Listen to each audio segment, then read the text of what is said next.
Nice to see everybody. Thank you for being here. My name is Ben Givarz, Senior Creative Relations with Dolby based in Los Angeles, and I'm very excited to have this panel together with me. Our buddy Derek Ali was not able to make it, so we're doing a little something different here. We're going to help tell the stories and amplify the work that these amazing folks are doing here. So with that, I'd like them to introduce themselves, please, starting with Matt Lange. Hi, everyone. I'm Matt Lange. I'm an artist, producer, composer, and I'm also the head of audio content at Avid. And I have worked extensively with Atmos for the last 8 years. So it's been a minute.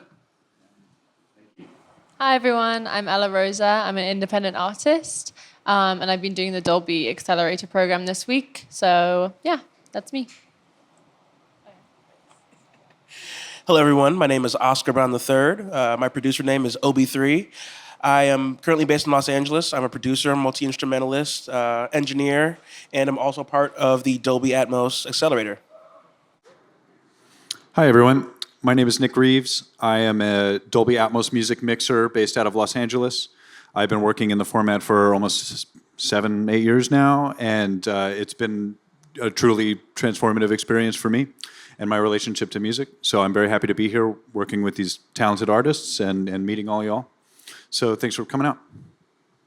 How are you guys? I'm Brandon Nales, and I lead the music programming for Dolby Institute, which includes the Dolby Atmos Music Accelerator program. So that's these artists and engineers right here, as well as the front row. Thank you, Brandon. Let's start with you. Why don't you just tell us a little bit about the Dolby Institute Artist Accelerator program and the amazing work that you're doing here this week. This is actually the third iteration of it. So tell us how it came to be and what the goals are for this program. Yeah, so the goal is really just to empower music creatives with the tools and resources so that they can start to create music in Dolby Atmos. And so this room right behind us right here is our Dolby Atmos mix room, and we've been utilizing it on top of this roof to allow 3 independent artists and 3 early career mix engineers to learn about Dolby Atmos music creation and then also get mentorship from Nick Rives and Matt Lange. And that's the goal, really, is just to put them in experiences where they can learn. And I think it's better when you learn with a peer and definitely with your friends as well. So, for instance, with Obie, he's working with Leo right here. So they've been working together, longtime collaborators. So it's great to see them kind of tackle it together and push each other. I think it's really cool the way that you've put an artist and a producer together to go through this program. And the mentorship that they're getting from people like Nick and Matt here, it's really world-class mentorship. Nick Rives, I'd like to go to you. You were a Capitol Records mix engineer for many years. You've mixed Billy, Pearl Jam, Bob Marley, and Atmos. Talk a little bit about how you got into mixing Atmos and sort of what your process is like as you're receiving assets from a producer or the label to kind of get going technically on your mixes. Yeah, absolutely. So I started with Atmos in 2017 when Universal and Capitol Studios were exploring the relationship with Dolby and the interest in exploring what can happen with this, this new technology and this new format that was originally crafted for cinema and how it may play a role in the musical experience. And so I was very fortunate enough to be, on staff engineer there and have the opportunity to really kind of explore, what it means to mix music in a virtual, immersive, 3-dimensional format. And that, what started as a fun intellectual exercise has turned into like really the centerpiece of my entire career. You took projects one at a time. It grew and grew, and then we started doing day-and-date releases, and then we started exploring what it meant to do legacy pieces. And that offers a lot of different challenges. There's a freedom to a day-and-date release because there are no expectations, right? It's a piece of music that no one's ever heard. So the opportunity to express that, with the experience of Atmos, you get some freedom, and also it's a contemporary build. So you get, fresh stems. You can generate content by, discussing with the artists and the producers what their objectives are. Do they want a big bombastic mix, or do they want to really captivate, dig into the intimacy of an expression, right? Because it's all about the art, right? It's art first. This is incredible technology, but its purpose is to serve artistic expression. So understanding what these artists are looking for out of this experience is always my first objective. And then it's about figuring out what the assets can be, right? Can I get post-mix stereo stems that are like really accurate to their stereo mix such that I can not necessarily worry about decisions that they've made in the studio or that they've cultivated over their experience making the record, and really focus on how I can use this technology to create a compellingly alternative experience to stereo, which is a challenge I absolutely adore. But sometimes, you explore catalog material, legacy material, like you mentioned Bob Marley and Pearl Jam.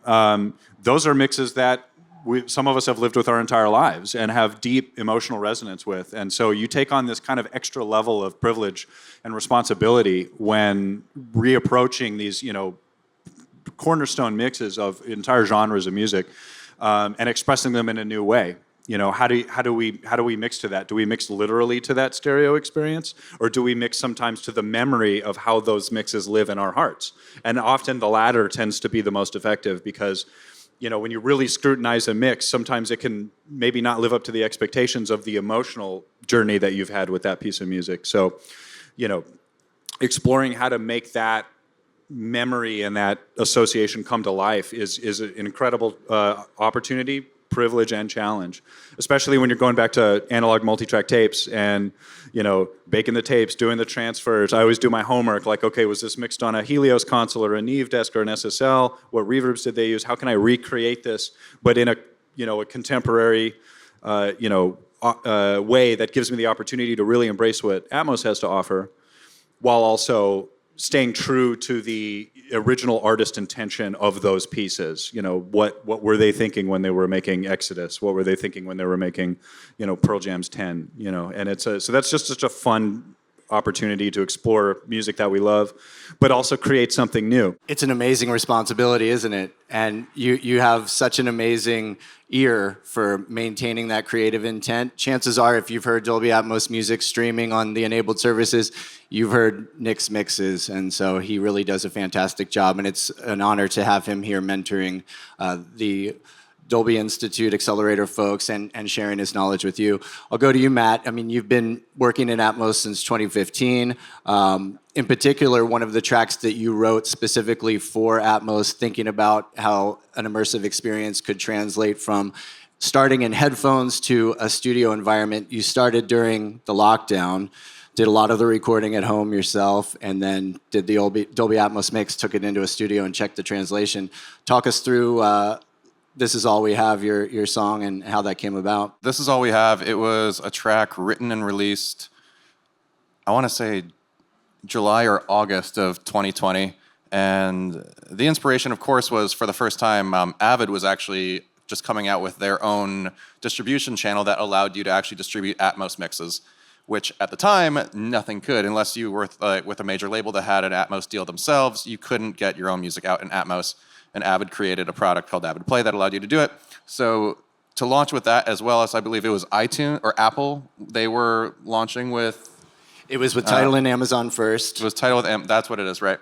And so I wrote this track purely with the intention of, it was an emotional track. I had a pandemic relationship and it was disintegrating, and as it was disintegrating was when this track had to be written.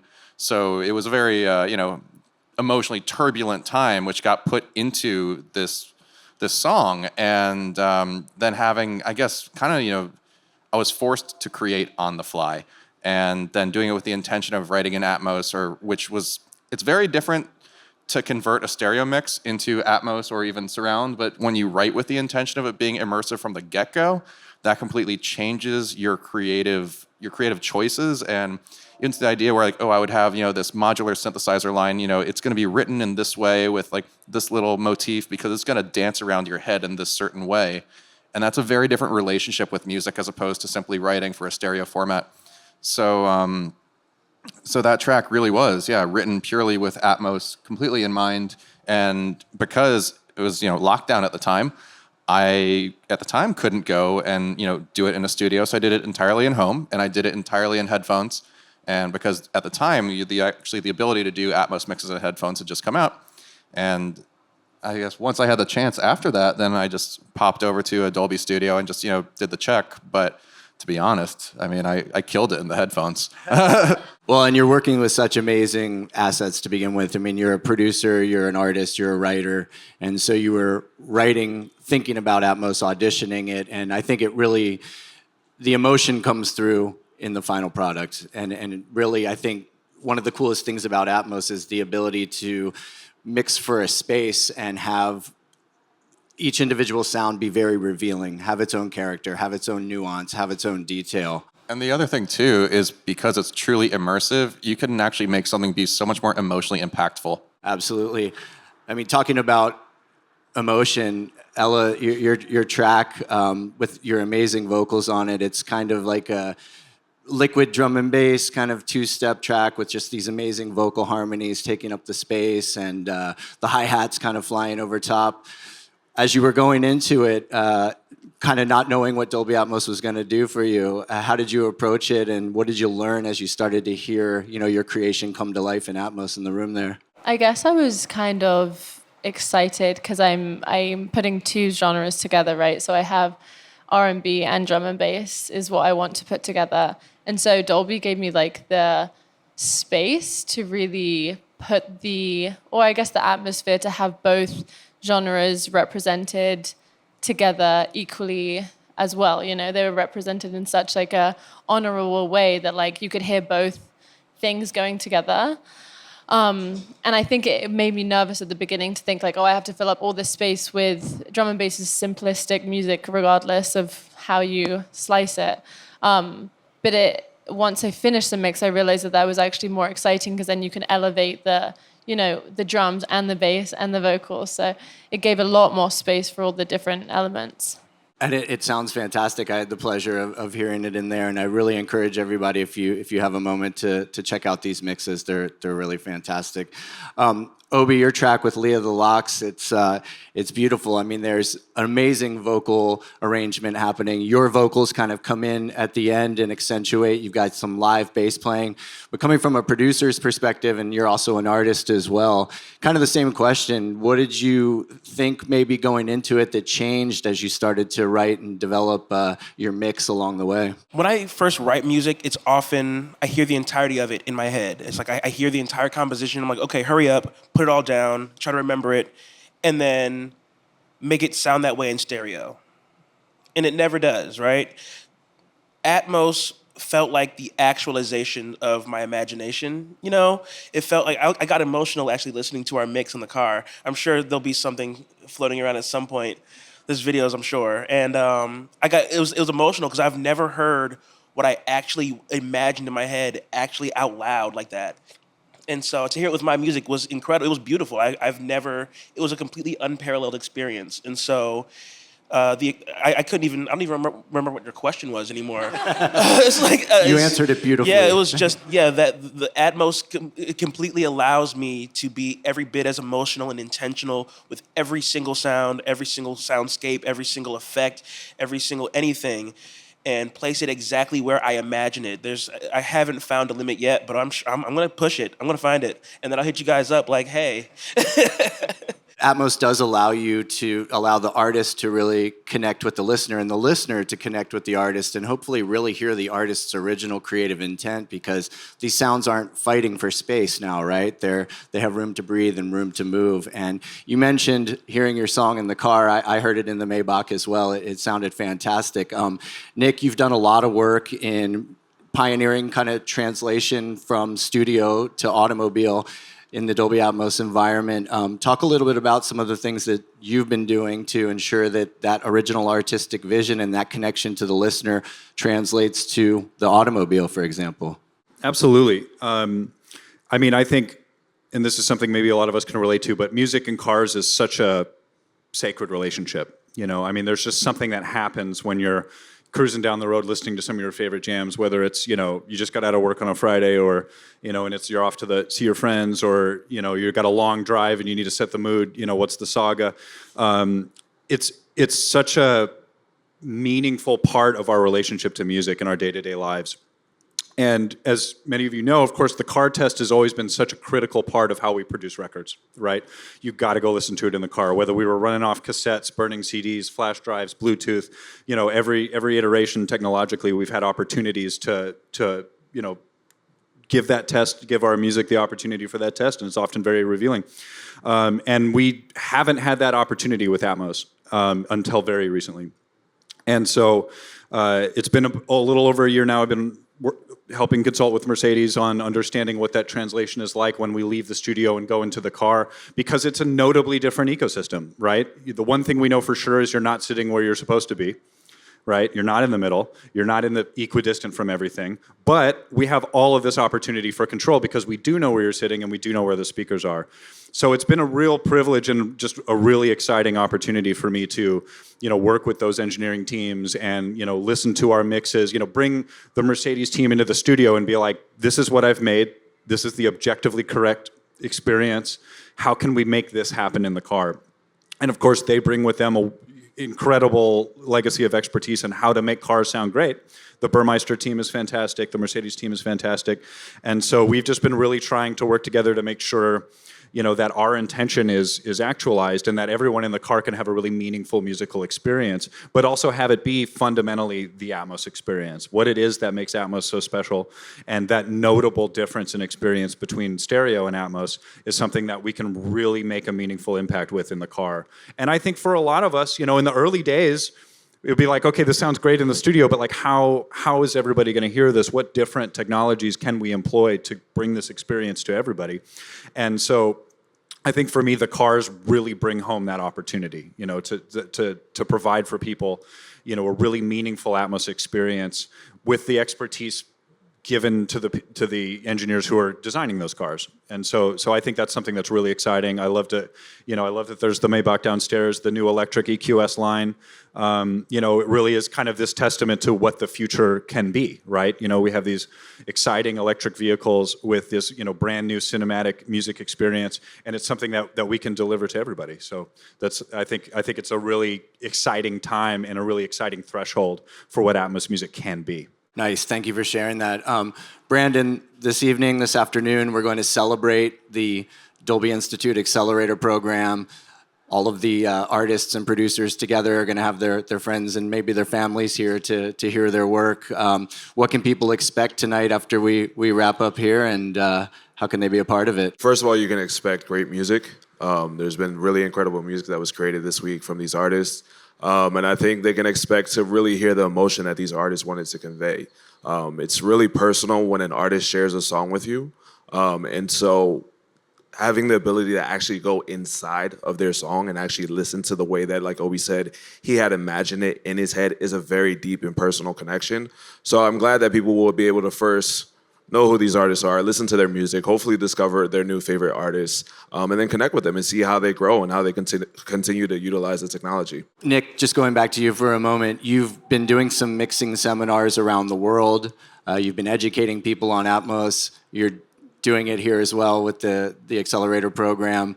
How has your experience been here mentoring these amazing producers and artists? And what did you see happen over the course of these last couple of days? I mean, if I had to put it in a word, inspiration. For us as mixers, sometimes we spend a little too much time alone in the studio. And so that you get the opportunity to share your perspectives, especially with, talent that, has all of this opportunity to explore expression in this new medium and in this new, experience. And so, but without hang-ups from the legacies of surround necessarily, right? There's a freedom in that. And just watching these artists and engineers like really just grab the bull by the horns and really express themselves, push the limits, find out where too much is, rein it in, or push further and really explore what this can be.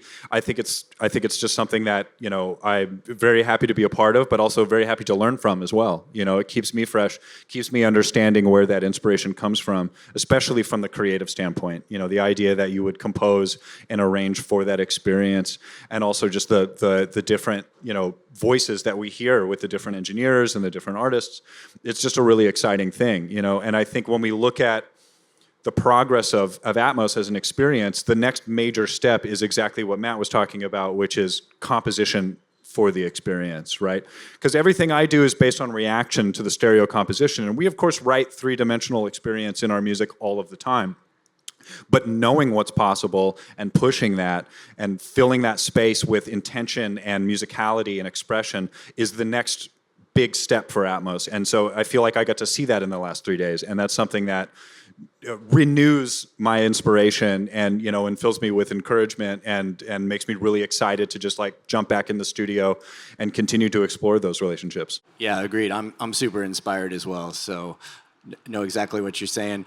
Obie, you started mixing in headphones this week. You took it to the studio. You took it to the car. You've heard the translation. What are you thinking about now going forward in terms of creating in Atmos or with Atmos in mind? Has it sparked any kind of new inspiration for you as well? A ton. My artist Leah the Leo and I are actually releasing our entire upcoming EP in Atmos. So this was like the crash test. It's like, can we do it? And not only did I see that it's extremely possible, I see it's, of course, there's always a learning curve to something new, but it's like so unbelievably accessible for everyone, honestly. And I of course, with the help of the mentors, Nick, of course, Matt, and cannot forget John, who's unfortunately not here.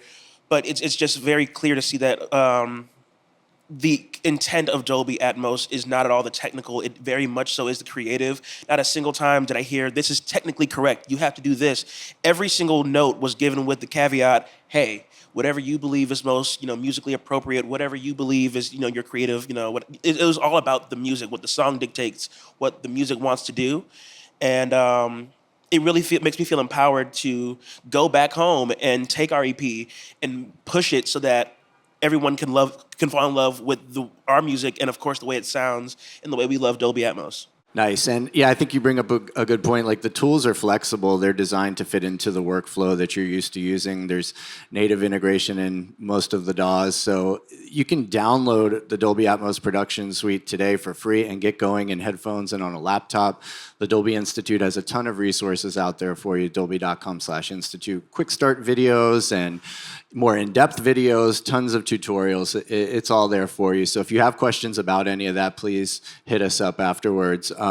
Ella, you and Jamar did an amazing mix together. I'm curious for you as well, how has this sort of progressed your creativity? What are you thinking about now, sort of going forward with Atmos? I guess I think about music in like music video terms. So when I'm looking at, or when I'm listening to my music, I'm like, okay, what colors does this make me think of? Or what season does this make me think of? Or what people do I think of when I like listen to my own music? And I think Dolby is one of those things that you can so very much lean into it. And I'm not even like a producer. I'm like getting my feet wet with production. But like you said, it is really accessible. Like, you can really, I was looking at it and it's very, I'm a kinesthetic learner. So I like looking at things and touching things and doing things myself. So Dolby is very much like that. You kind of like do everything very much with your hands and with your eyes. So yeah, I guess it kind of like made me think even more.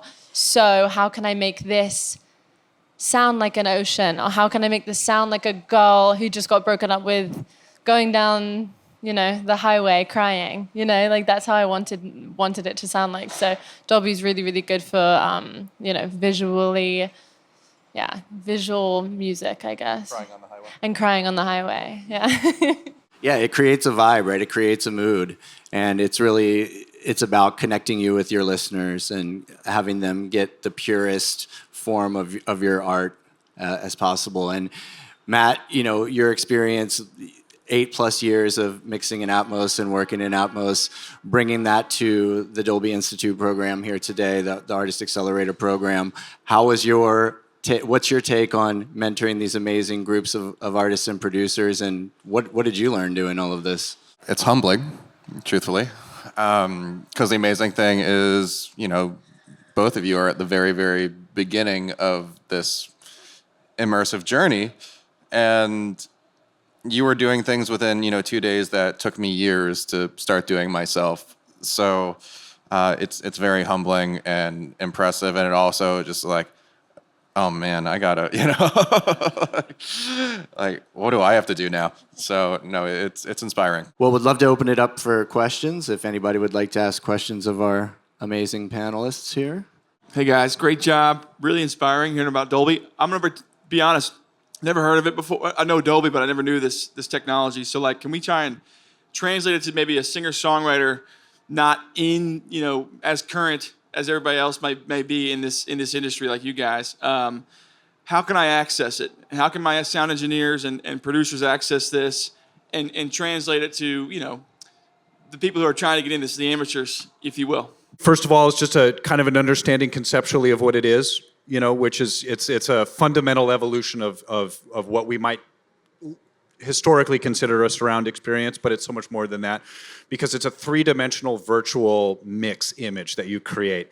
And so it's called object-based mixing, but really, technical jargon aside, we can create this flexible three-dimensional container that is your musical experience, and that can scale itself up to, massive movie theater or outdoor sound systems, and then all the way down into headphones with this externalization binaural engine. And so it's really an opportunity for music to really take another step into another, like, quite literal dimension. We get vertical movement, we get overhead resolution, and this is something that's taking place in all our consumption media. And so for the first time in a long time, music has the opportunity to step forward shoulder to shoulder with TV and film, with sports broadcasting, with video games, VR world. We're getting into this ecosystem that can commingle all of this really incredible experience, but also unlock in us a deeper emotional resonance with the work that we're doing, right? Because it's all art is storytelling fundamentally, and we've been given such a wider palette with which to tell our story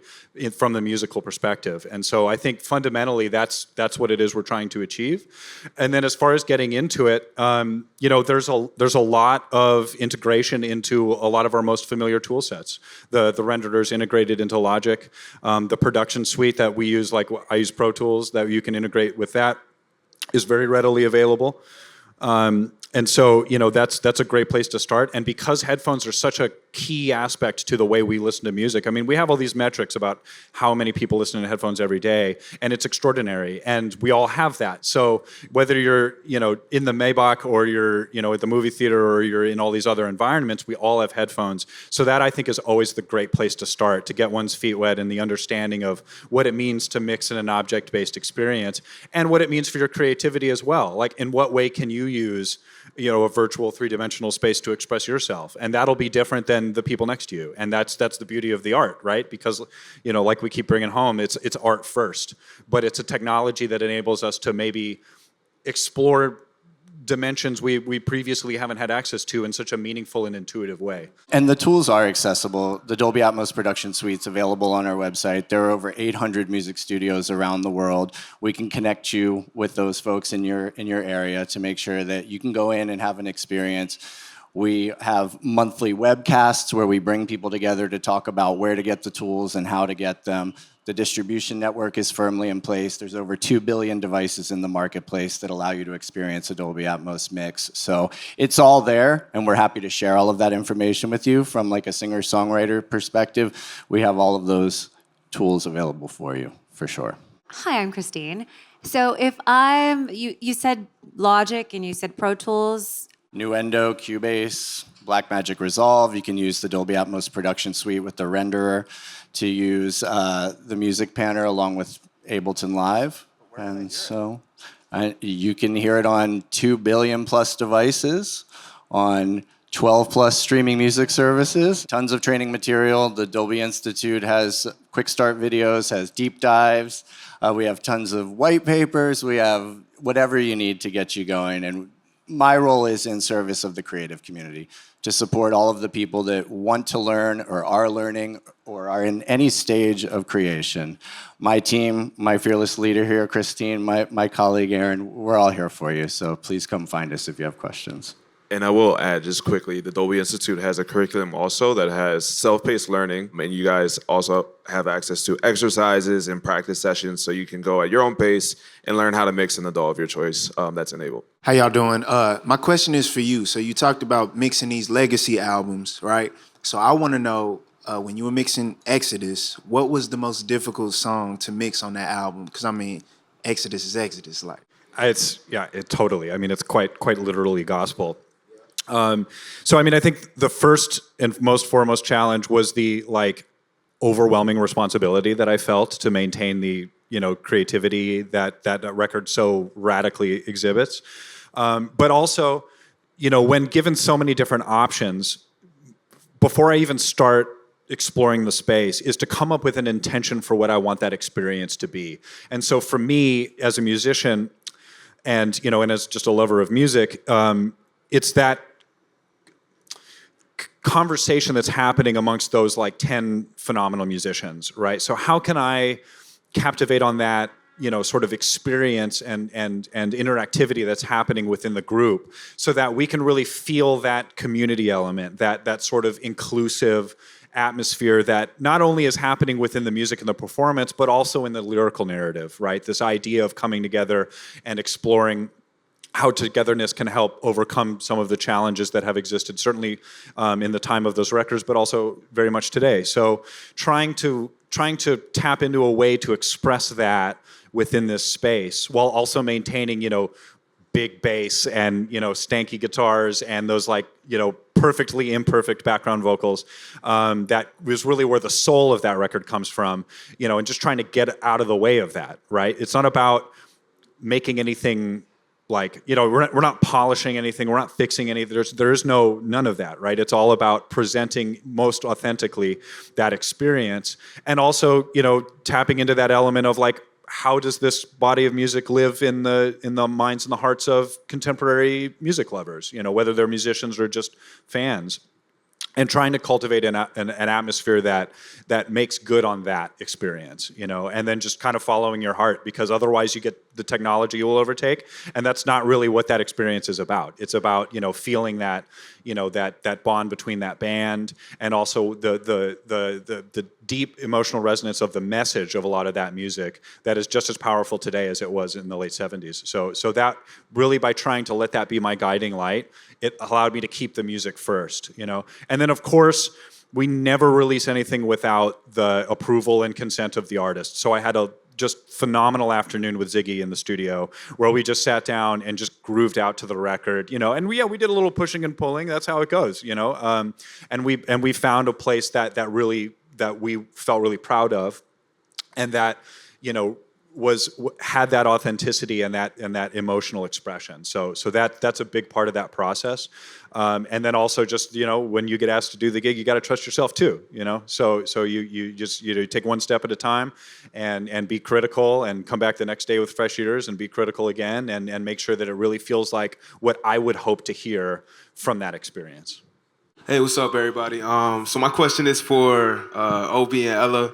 So, as another artist that participated in the Accelerator program this week, I could say, it was an amazing experience, but, it was definitely rewarding, but also at times challenging as well. So I wanted to ask, was there anything that was kind of challenging about the program for you guys? Was there anything that you ran into, like, oh, wow, I wasn't really expecting this? And kind of how did you guys overcome that challenge, and what did you learn from that? My first challenge was actually my expectations coming into this. I just had no clue what to expect. I just finished mixing and mastering the project, and I was like, okay, now I need stems. What do I need? I had no clue. I just didn't know. I did the Dolby Institute courses. I took it at my own pace. By that, I mean, I did it in like 3 days. And it's a lot of stuff, guys. That's a lot. Be proud of me. And I figured out what I needed, and then, of course, I got here and had to go. We chose one of our most ambitious song, Leia and I, and I had like 2.5 days to mix like 60 backgrounds, like a lot of guitars, a bunch of bass, a bunch of percussion instruments, and, we're performing and stuff. We're here at South by. The hardest part, honestly, for me was time to do it all. So, I think the biggest challenge for me was just like staying up late because I was too ambitious and making it all happen. But it came together beautifully. You all should stick around and hear all of the songs right after this because they're all magnificent. Good answer. I think I would say mine was like being scared of going too far. When I listened to the end of it, I remember me and you were saying like, oh, you could push it a bit further, but the genre that I'm in, it's very simplistic. So I was trying to keep it true to the genre, but then I was like, oh, there's so many tools that I could use. But then I was like you said, the art always comes first. So I kind of just sat back in knowing that like, all right, I'm in drum and bass. I'm not doing like a full 14-piece orchestra. So yeah, I think that was probably the biggest challenge, like staying like true to my art, I think, yeah. Just out of curiosity, how do you listen to your Dolby Atmos mix in your day by day, like for your pleasure? I listen to it on my soundbar at home or on headphones or wherever I happen to be. It's pretty accessible, actually. So Headphones, title. Being somewhat invested in the format, I have like a modest home theater style. So it's like an AVR-based system. So it's a 712 monitoring system. But recently did some work with Sonos on their new. Well, I remember what it was called in pre-production, but now it's called an Era 300. And I've actually been very impressed with that. So I think I might begin to explore that in a more like convenience-based platform because I can't take my 712 around with me. But yeah, so that's my protocol for content. I have a home theater set up as well. I actually went and bought it just because I love this format so much. And then headphones as well. And then being able to use the spaces that we have, such as the car and the studios. Jay Bradley out of the DMV area, engineer and producer. You kind of piggybacked on the question I had, but for a studio, professional home studio, who wants to get into Dolby, what's required? Is it a 712 system or what's required?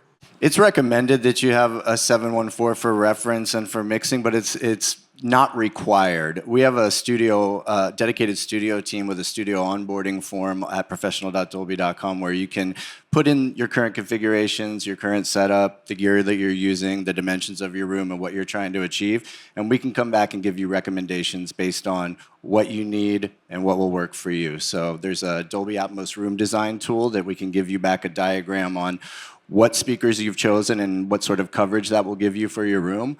You can get started in headphones, and there's different levels in between. It's speaker agnostic. You can use the speakers that you're most comfortable with or ones that meet best practices in many cases. But there are people creating in a lot of different environments, but really a 714, 7 on the horizontal plane, 4 over, and 1 low frequency effects channel is really the recommended studio environment for mixing and monitoring, but there are variations in between. Well, thank you, everyone.